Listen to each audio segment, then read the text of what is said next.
Hello, this is Leta. Hopefully this one is going well. And this is a podcast about my autism and also about my dancing. And also I'm doing this with my mommy. Also, I love tap dancing. Also, my mentor's name is Chloe Miss. Mine. And also, I love Hollywood. You should go to Hollywood tap dance sometime. It's amazing. And also, I hope you would like this. So, thank you. Welcome to this week's episode of Leta's Tap Styles. Got through that. Managed to call it the podcast the right thing and not call it Leta's Tap Fest. Questioning why we named it so close to Tap Fest. What about you, Leta? We didn't. We called it Leta's Tap Styles. That's nowhere near Tap Fest. Also, people who live in Atlanta and Memphis, you better know who you are. But if you don't, that's okay. But please make a Memphis and Atlanta Fest so I can have an excuse to go to the zoos there. Please, so I have an excuse to drag you along with me to a zoo. I think you have an opinion on that one. This Leta's Tap Styles, for anyone who hasn't stumbled on us before, is us talking about your life as a tap dancer. See, that's why I'm asking you not to distract me, child. Okay, so the podcast, thank you. Can you quit distracting me long enough that we can get through the podcast? Very easily distracting me. And then you're over there talking and you're not putting on your mic. So nobody knows that, and it sounds like I'm talking to myself. Anyways, the important stuff. I see a pretty tail, but no pretty face. And we set up a pity cam for him, and he is everywhere else in the basement today except for right in front of the pity cam. Why is he black? Because that's what he was born with. Leta's Tap Styles is a podcast about you, your life as a tap dancer, going to Tap Fest, being part of Chloe Arnold's Soul Talk. And did you just knock the puppy cam over so that it's pointed at the ceiling? Wonderful. And it's nothing. It's about you being autistic. And it's also every now and then we do touch on the fact that you are. But it looks like clown nose. This looks like clown nose. It looks like clown nose. You're talking about the microphone for everyone who's listening on a streaming service and not watching this on YouTube. Anywho, one of the things that we do talk about is Autistic Wings Dance Company, your 501c3 dance studio that you've started in Colorado Springs, Colorado. And I think we want to touch on that this week because one of the problems we've had starting it up is parents who don't want to put their kids in our dance classes because they think that they will be distracting or that they just can't dance. Your response to that, Leta? For the parents who come into class every 5 seconds and stop their child, the teacher hates you more than your child. They don't hate your child. They hate you.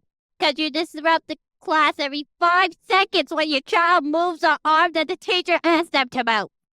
Because you cannot hear through a freaking window. Please let the teacher do their job. Unless they're doing bad stuff to your children, then don't let them do their job because they should not have their job. But for teachers who come in every 5 seconds to correct their child when the teacher's doing that, please stop. The teacher is more distracted by you coming in every 5 seconds, and the children are more distracted by you coming in every 5 seconds, and the children feel bad for your child. Let's also discuss the fact that Autistic Wings Dance Company is not your typical traditional dance studio, is it? There's autistic children everywhere, and the teachers are more outspoken on you coming in every 5 minutes just to correct your child, even though that's the teacher's job. And please stop distracting everyone. Let me stop your rant for just a minute. What you're talking about is worse. Our teachers, we have very small class sizes. Our preschool class is capped at 3. Our 5 to 9-year-old class is capped at 5. If we have a single student in class, that class makes. It doesn't matter if we have one kid or we have all 3 kids in that class. 1 kid or 5 kids, 1 kid or 10 kids. That class is making. When you have a smaller class size, your teachers are more capable of giving the individualized attention.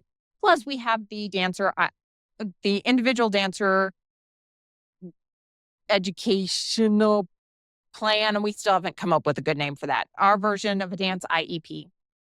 Our teachers are there to help your kids soar. No, not every child is going to become a professional dancer, but You can use your moves to get. they can just enjoy giving the joy and the happiness they feel to the world. They can enjoy dance. There's no reason they can't enjoy dance. And when you're holding your kid's hand and going, my kid can't be away from me because I have to hold their hand through everything. When they turn 18, you're not allowed to be. They flat out don't like you. They just don't like you. They just flat out don't like you. You're also probably the reason they have no friends. If you say, why don't you have more friends? You're probably the reason. Because you did not allow them to make friends. And they flat out hate you. Not hate you. Just flat out have a dislike for you and won't talk to you again. And this sounds like ASMR. It's not necessarily that they will hate you, but you have a much higher, once your kid turns 18, you as a parent can't easily get guardianship. And even if you do, there's now more and more paperwork, legal paperwork, as there should be. You can't just snap your finger and say, my child needs my guardianship. You're not allowed in the doctor's offices with them. You're not allowed in their therapy clinics. You're not going out into life with them. And at some point in time, you're older than them.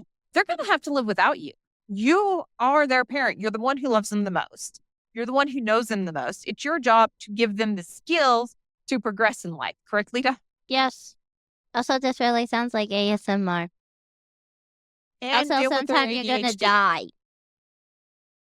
I was trying nicely not to say that, but I was trying very nicely not to say that. But one of the things, no, you weren't supposed to say that. Was I supposed to say that? Oh, Why? Okay, here's one of the things that we're going to discuss. Our dance classes are not set up the way a traditional studio is. Would you help? Driving me bonkers, Leta. My child is trying to distract me over there with ASMR and all this other stuff and holding up. Yes, you are trying to distract me. Anywho's. And once more, because your mic is not on, it looks like I'm talking to myself. Here's the thing, though. Our class sizes being very small means you don't need to hold your kid's hand because we have teachers there who are capable of holding their hands. Our dance version of IEP, what did you want to say something, Leta? Yes. And also, if you do come into the classroom every 5 seconds, I will try to figure out the way where you're put in timeout corner. I will do a adult version of timeout corner because you need it. You need a timeout corner. You deserve a timeout corner. You'll need a timeout corner for those parents. You'll need a timeout corner. From the mouth of babes. These kids, you have to start believing in them. And if I believe in them and I am not their parent, you need to believe that they can do things. We have the individualized dancer education plan, I guess is what we're going with right now. We're still looking for options on that. We have our teachers. We have therapists on staff. We have someone who's going through and getting certified in teaching dance to autistic kids. But instead of doing it for one class in our studio per week, we're doing it for the entire studio. We are constantly working. I said you were distracting me and you were distracting me because you really hate mom and her ADHD today, don't you? We are setting the studio up specifically for autistic kids. Give your kids, take a chance on your child. Take that chance. Also, if your child doesn't talk to you when they grow up, you give them all the reasons not to, really. Like all the reasons, like all the reasons, like all the reasons, like all the reasons, like all the reasons. You're like coming all from, the reasons. I mean, you have seen, and I don't know that parents of autistic kids have seen that. You're looking at a lot of millennial and Gen Zers not talking to their parents because they're like, you didn't give me the skills growing up because you didn't think I could do it. And now that I'm forced out on my own, I don't want to talk to you because it would have been so much easier as a kid. And here's the thing. Take a chance, especially in a situation where our dance classes are specifically tailored towards autistic kids. They're specifically tailored towards, we've got a new book that I'm going to hand out to our staff to read. One of our upcoming guests on the podcast, Janine Tang, is got a new book on play dumb and sabotage about teaching speech and language pathology to children. Because apparently, if you're neurotypical, you can get help. If you're not neurotypical, you have to apparently either not learn stuff and just have your hand being annoyingly held by your parent 24/7, or you can just suck it up, or you can have a very good autistic parent like my mother. I love my mother. Aw, thank you. Or you could be like unfortunate children where you have to suck it up and nobody ever helps you. And I think we're going to have our Miss Janine is as actual speech and language pathologist. She has an exceptional kid. She learned this through years and years of work and with her child on her own. The helicopter parents, the whatever we're calling them now, parents who want to. The ones who really don't want to raise their children because if for some reason decided to make life and not care about that life, even though that life did not decide to be made. No, I can see where that definitely feels like that. These are the parents who sit there and go, I have to protect my child from everything. I have to, you've heard me complain about it before, the interns and the junior staffers whose parents are there for the interview and they're doing the interview. And I'm like, I'm not hiring you, am I? I have had neurotypical junior staffers and interns who don't even know how to like use Uber. And I'm like, let's get you to take an Uber from point A to point B. And they're like, how do I use it? And they're calling their mommies and daddies, and their mommies and dads are like, I can't get on your account. I'm like, because it's a business account and your child should be able to do it themselves. Gen Z, your parents had problems. It's not just Gen Z. Millennials had the same problems in a lot of ways, especially when they came to neurodivergency and to being neurodivergent. A lot of it is back to we were discussing earlier on one of the many, do not eat your microphone, many takes of this that Jack Elvis has made interesting. Number of parents, a lot of parents, one of the first things they're told when their child is diagnosed with anything is you need to grieve that perfect child you thought you had. I would way nicely say curse words. Know how to really do that. But all I know is there's apparently a grandparent book on that too. Apparently it's not just the children. There are generators with those parents becoming grandparents doing no reverse card on. If you're a parent and you were really mean to your child, you're actually going to be nice to your grandchild. But I know it's just for neurotypical Gen Zers. No, it wasn't just for neurotypical Gen Zers. Here's the thing. No child should have to be exactly what their parents wanted them to be.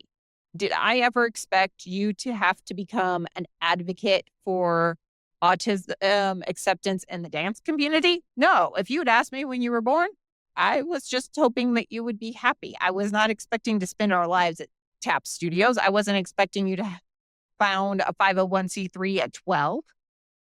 Not my fault on what journey people accidentally took me on. Like physical therapist saying put her in dance and she'll actually be able to dance, and I him never realizing that I would probably learn how to talk, and then not realizing I would become a dancer, and then not realizing there's way more to it. Also never thinking the child would actually literally fall in love with the thing she annoyed her father on for hours and hours on end because she couldn't stop talking about it. There's the thing though. We gave you the ability to fly and dance if you wanted to, and you have soared high. When you started dance, words were not something you did easily. You did not like speaking at all.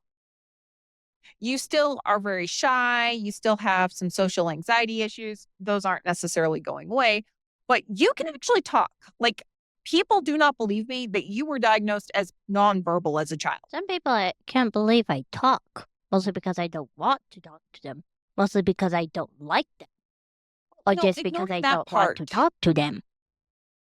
Ignoring that part, because you can be selective of who you talk to. And I think that's all of us. I don't think that has to do with your autism. You did not do like complete sentences. You started talking and your grasp of the English language grew as you danced, which doesn't shock me because did you know dance and speech are controlled by the same part of the brain?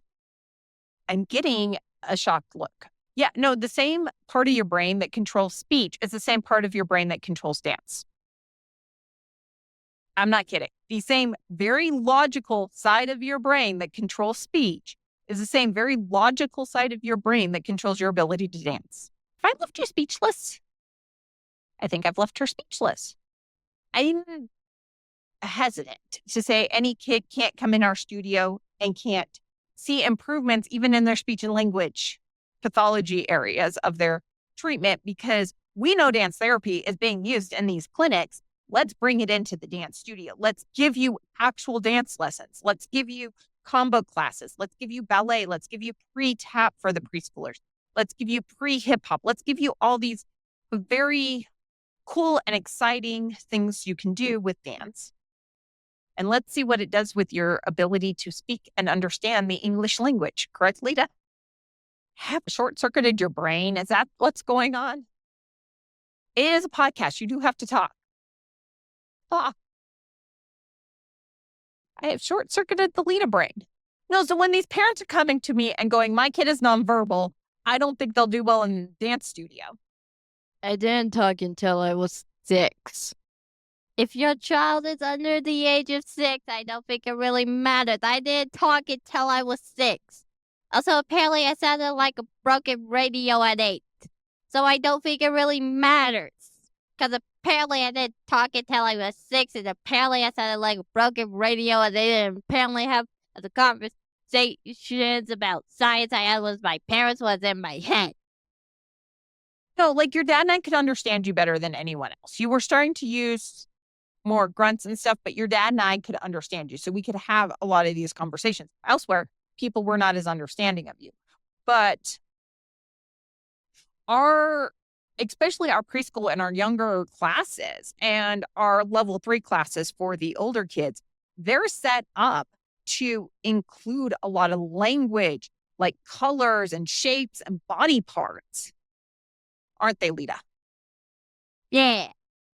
And where would you rather learn colors and shapes and body parts? I don't know. Your options is anywhere else in the world or in a dance studio. But the rest of them are meanies.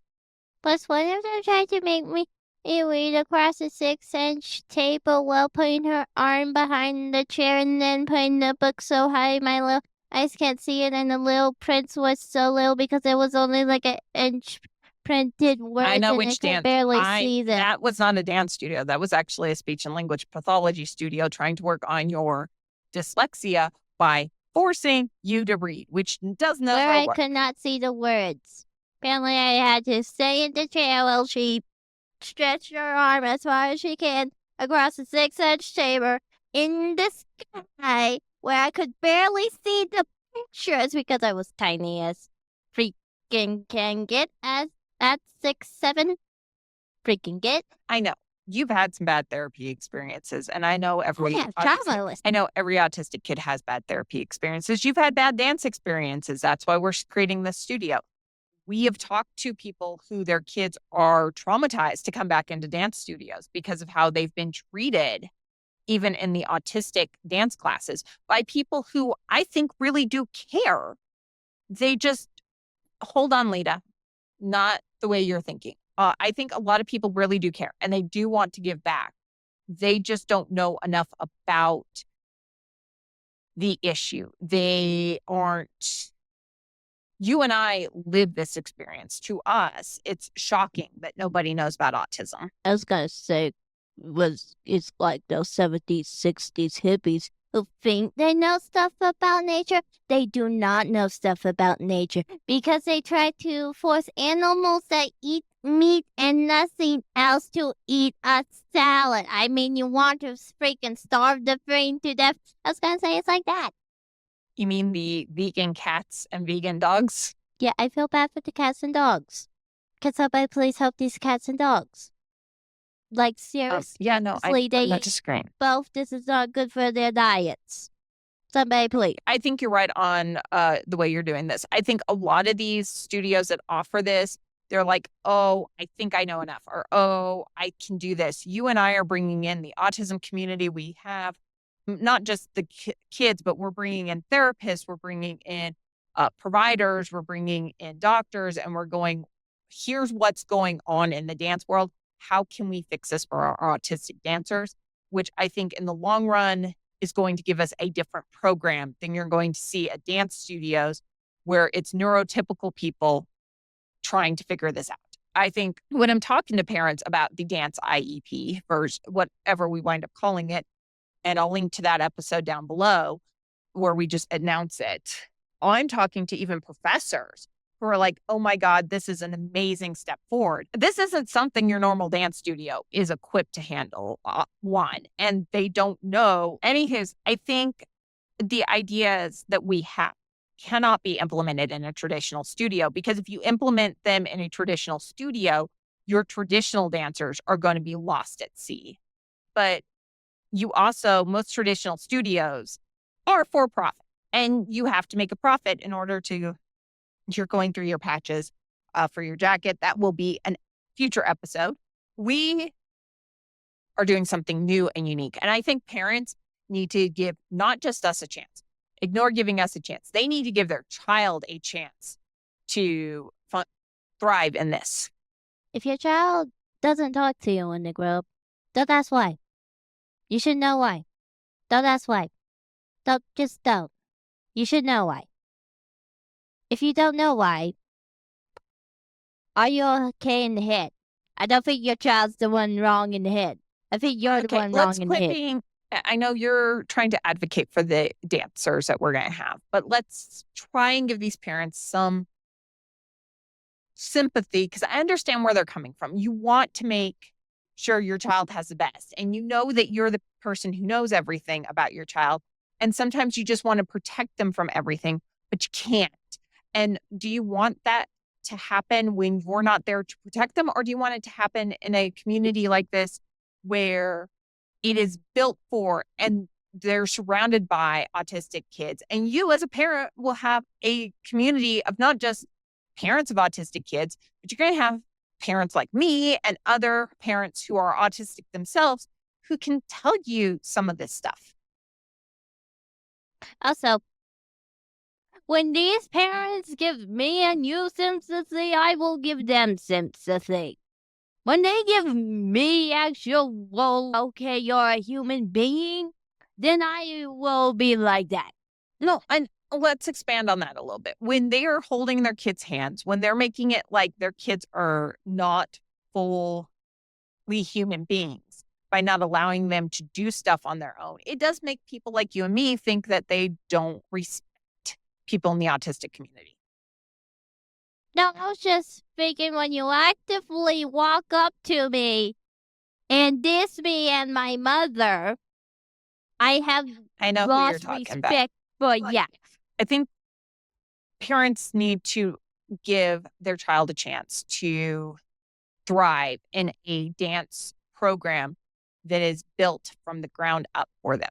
I think we are going to, if we're going to talk about offering Thursday night evening classes, we're going to see if we can't expand quickly on that one. I know a lot of the older kids need to be in class or have school during the day. This will help out, but it'll only help out if you're willing to bring your child to the studio. Don't you think, Leta? I ask you as you're taking a sip of your water, because I have terrible timing.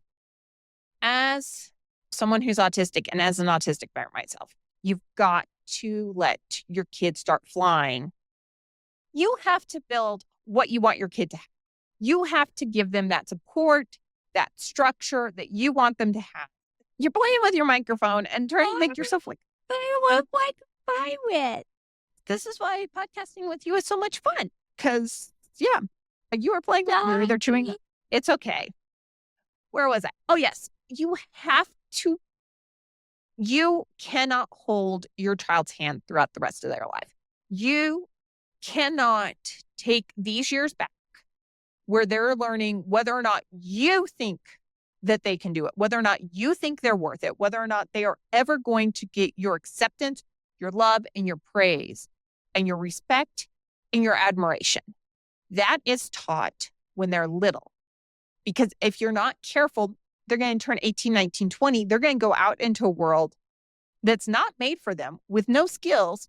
And if they find those skills, be it on how many influencers right now have autism, and they've had autism since they were children. And you're seeing them thrive and go, yeah, I'm no contact with my parents.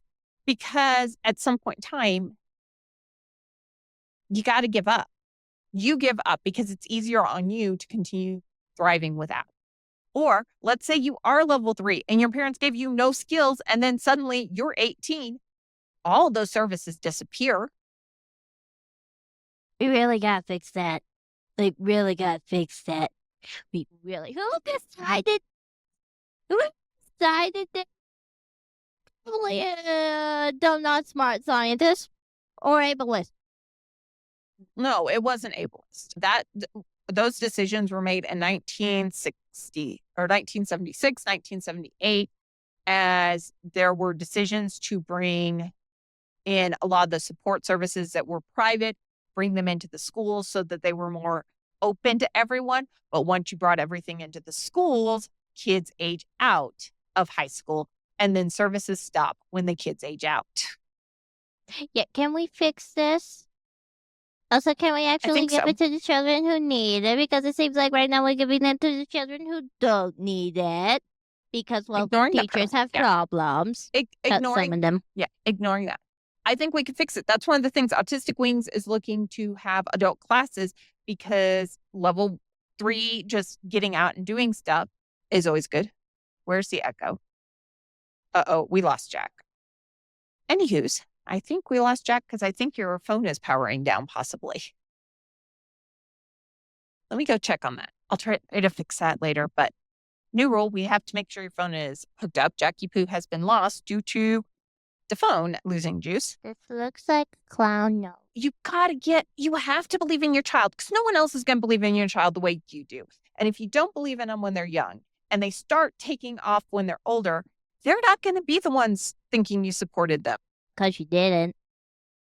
I'm not telling you that we can make your child verbal, but we can give them an outlet. We can give them dance, because a dance doesn't mean you have to be verbal. You can dance without having words.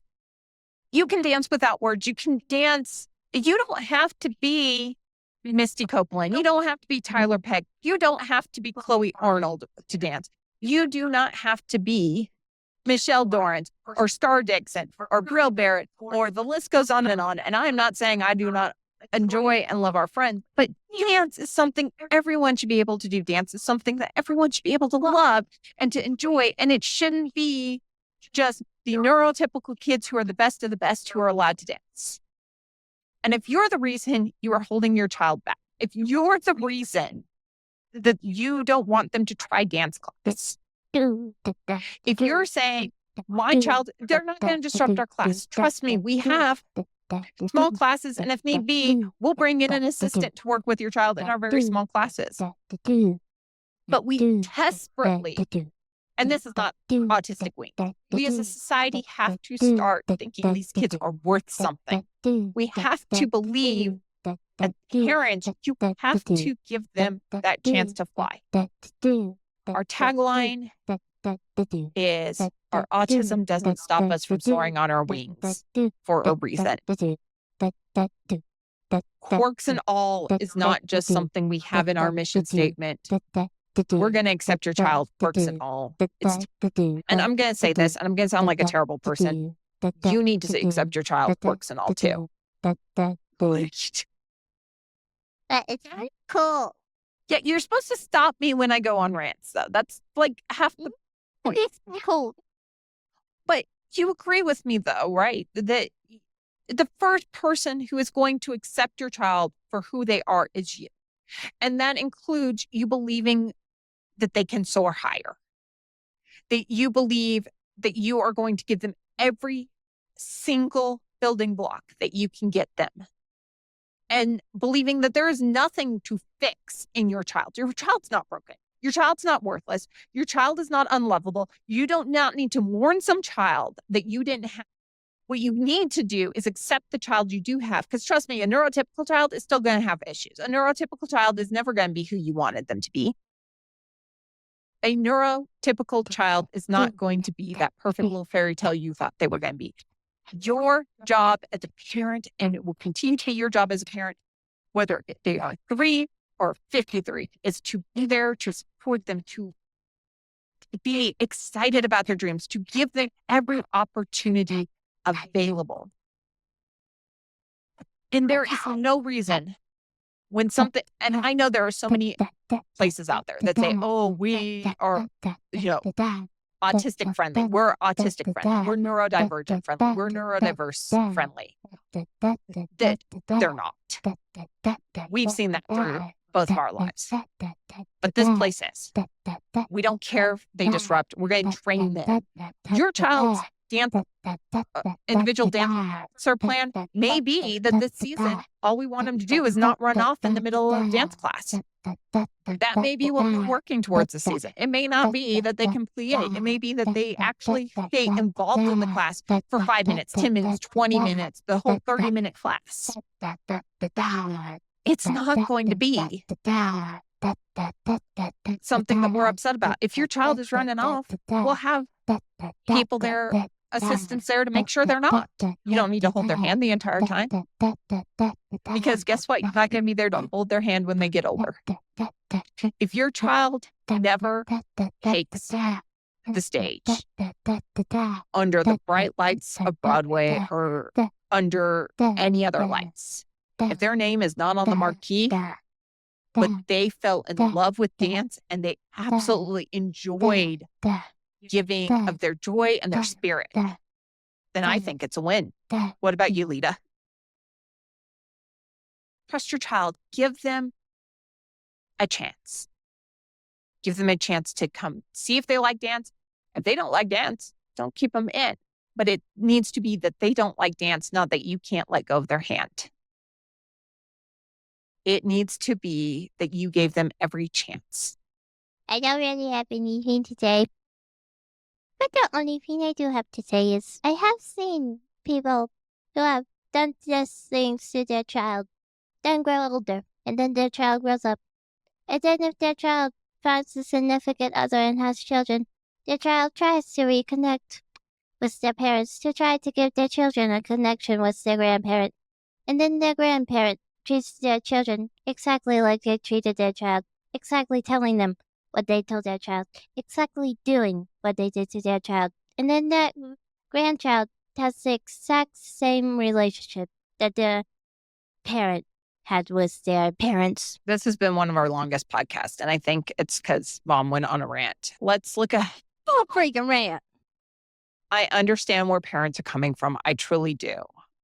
But give your child a chance to impress you. You might be shocked by what they become and how high they can soar if you're not, and you're not actively trying to hold them back, which is what I think is the saddest part about it. It's these parents that you're trying to do what's best for your child and you're actively holding them back.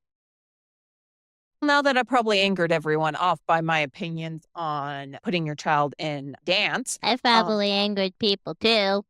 On my opinions of I've seen little people grow away from their parents for this reason. And I think that's the saddest part is both of us have seen people grow away from their parents who thought they did everything and their excuse is I did the best I could. Oh, and I've seen people grow away from their grandparents. I'm not disagreeing with you. I think it's time to wrap this up. Looking ahead to not rants, we have Michelle from Wisdom for Complex Kids coming up in October. She's the founder of Wisdom for Complex Kids, a support group for parents of complex kids that includes autism. She's going to come on and talk about advocating for your kid and why you should be your kid's advocate and not just listen to all the teachers and therapists telling you what your kid can do. Correct, Leta? Yes. And not listening to the people saying, starve your child. She'll learn how to talk once she's a ghost. My mother didn't listen to them, but apparently they wanted the ghost to learn how to speak. What we're talking about here is also the number of teachers, because I've had parents reach out and go, no, dance teacher said my kid can't dance. If you like, I could give you dumb ways for your child no longer to like you.